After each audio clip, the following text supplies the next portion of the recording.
Hello and welcome to Geography 109, Introduction to Human Geography. My name is John Lesh. The image on your screen is a photo I took a few years ago in Provincetown, Massachusetts. This photo reflects a few key course ideas. The first being culture, human behavior, the way that we behave, the way that we learn our perspective on the world, how we interact with others. Our culture is also found in our environment, what's known as the cultural landscape, the way that we modify the physical environment to meet our needs, to meet our wants, to reflect who we are. And we see both of these taking place right here in this picture. We see a form of cuisine. We see a language, which is English. We see symbols in the landscape that, again, reflect who we are, what we want, what we need.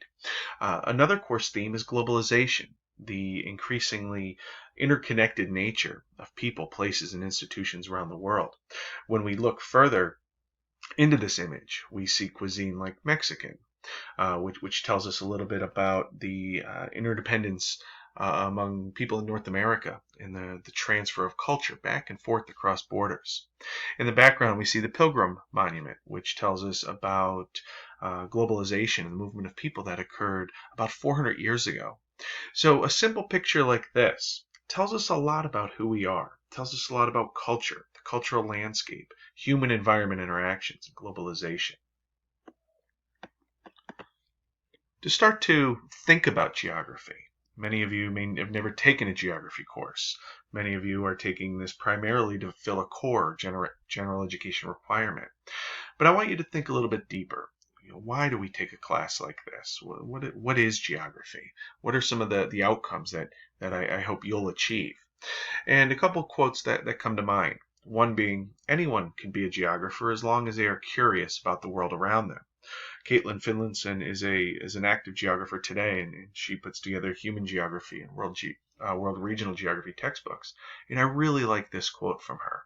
Again, the idea that all you need to do well in a course like this is to be curious about the world around you. Many of us want to better know our place, want to change our place. In order to be more involved in our local and broader environments and communities, we need to be curious about them. We need to learn about them to be an effective contributor.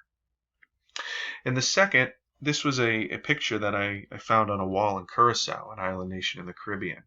And somebody graffitied in a gentrifying neighborhood that once you break the walls that have been holding you captive, your journey to explore the world can finally begin. And again, for some of you, this may be the first geography course you've taken. This may be the first course that helps build a global perspective. And if so, I hope that this is the first course you take on a much broader journey to explore the world. Now, we could each explore the world in a different way, and what you're going to encounter in this course is a number of perspectives, a variety of research that help explain the where and why of people and culture in different places around the world. Now, a brief course overview. The best way to contact me is by my email address. Please use your student email account. Sometimes if you use Gmail or another source, it could go into spam and I might not get it for a couple days. So if you want to contact me quickly, use your student account. I encourage you right away to read the syllabus. The syllabus is the contract for the course. It lays out what is required. It lays out what is expected. It lays out where to find information and when different due dates are going to arise and different assigned readings. So it's important that you familiarize yourself with this document. The book for the course is the Visualizing Human Geography Griner text. It's important that you get the third edition. The older editions have some different chapters than the third edition.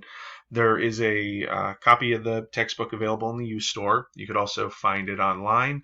You could go to the publisher, Wiley, and you can get an ebook. Just make sure that you have the book as soon as possible because we can't delay any deadlines at the start of the term if you have not acquired your book. There are a number of other readings, and they are posted to Blackboard, and we're going to take a look at the Blackboard site here in just a moment. And as you get underway, Blackboard is our repository. It is our source for information. I'm going to post your grades there. I turn writing assignments around relatively quickly. As you'll see, some of the other assignments will be graded immediately or shortly after the deadline. So be familiar with Blackboard, read through the syllabus. It's really important that day one you know what you're getting into to make sure that this course is a good fit for your goals. The different evaluations that'll take place occur over 3 units. So even though we are in a condensed term, we do have 3 units. The first evaluation is the syllabus and chapter assignments. This is worth 240 points, so 80 points per unit. These are the least challenging assignments. They're going to go along with the lectures and the readings. This is so that you are exposed to the material. I take a step-by-step approach of reading, review the lecture, complete the assignment. This will make sure that you are exposed to key course concepts multiple times and in different manners of delivery. So with these evaluations, really my goal is that you're exposing yourself and you're gaining more than just a Google definition. You're gaining more than just a common knowledge. So you're getting the information and then you're getting a little bit deeper with content and examples. So there's chapter assignments for each unit, and again, this will expose you to information that'll be applied a little bit deeper with what are called field reports. So at the end of each unit, you're going to conduct experiential learning. There are 3 different topics that you'll cover throughout the term. The first topic being immigration and the cultural landscape. So we're going to examine how immigration and the flow of people and the flow of culture affects different communities. I've posted a paper example on Blackboard, and I've also posted a short video overview of how to approach this assignment. But what we're going to do, in essence, is geography. We are going to be geographers, and we are going to conduct experiential learning field reports to apply what we're learning in the classroom to our day-to-day lives. This gets back to our original quotes of being curious about the world around us. Why are our communities the way they are?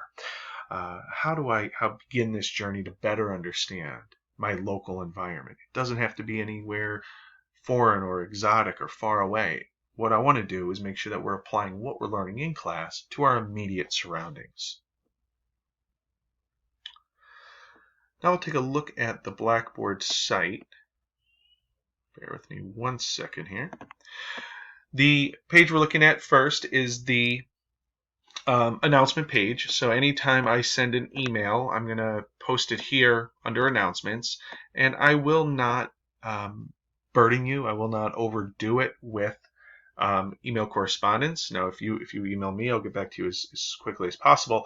I usually send out a reminder and some information 1 or 2 times a week. I'll send out a current event that ties to our course content for that week or some ideas for how to approach your field report. But any email I send will also be found here in the announcements page. The Blackboard site is laid out pretty much in a straightforward manner. What we're doing now is looking at the Getting Started overview, and then the syllabus is found here. Again, I encourage you to review the syllabus carefully. It's not too long. The course outline is at the end, and that's the course calendar with all of the assignments and deadlines. This course uses multiple resources, and I think it's important.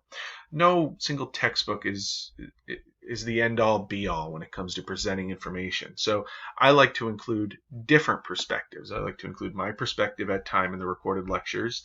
I like Griner's text. I think she does a good job. I also like some other texts by other geographers who I think cover some content better than what is found in the Griner text. So by allowing you to read these different perspectives and utilize these different sources, you're being exposed at an elementary level to a variety of different geographers. So we're going to learn topics through different perspectives so that we're not exhausted from my perspective or Griner's perspective, that we are able to access different information and better understand some of these important topics through different voices. All of the recorded lectures are found below the readings. So again, what I would recommend is reading the material, reviewing the lecture, and then completing the assignment, just as it's listed here on the Blackboard page. So beginning on the first day of class, the Unit 1 lectures will be available. So you can go in here, and as you'll see, these are all little thumbnails. You'll click watch video, and then that will direct you to the recorded video. Now you'll notice here I put the duration to help you plan. The time commitment for lectures is less than it would be if we were meeting in class, but it does, again, it supplements the readings. It provides additional examples and additional content to help you better understand these topics. The time commitment for the lectures isn't too significant, so I do encourage you to plan this into your daily time management so that you're able to view the lectures before completing the chapter assignments. The chapter assignments are untimed, so you can keep them open while you view the lectures if you find that beneficial. And then the chapter assignments. The chapter assignments are also broken down by unit. As you'll see here, the first assignment of the semester is the syllabus assignment. So again, a little bit of incentive here to start the term on a good note, and also make sure that you read the syllabus. Day one, before you fully commit to the class, make sure you know what's in store. Make sure it's a good fit for your goals.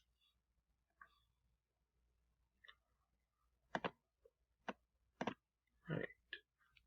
Students often ask me how to do well in a course like this. In the most simple terms I could use, treat it like a job. Show up. Do what you're supposed to do, and you'll do fine. If you don't show up for work, you kind of slack off, you're not going to do well in your job. And you're also not going to do well in a course like this. This course is designed to introduce information, allow you to apply information, and allow you to do well if you commit the time. Like anything else, if you don't put in the time and the effort, then your expected results really need to be in line with your effort. So treat it like a job. Show up, plan ahead, commit time, meet the deadlines. If you need help, ask.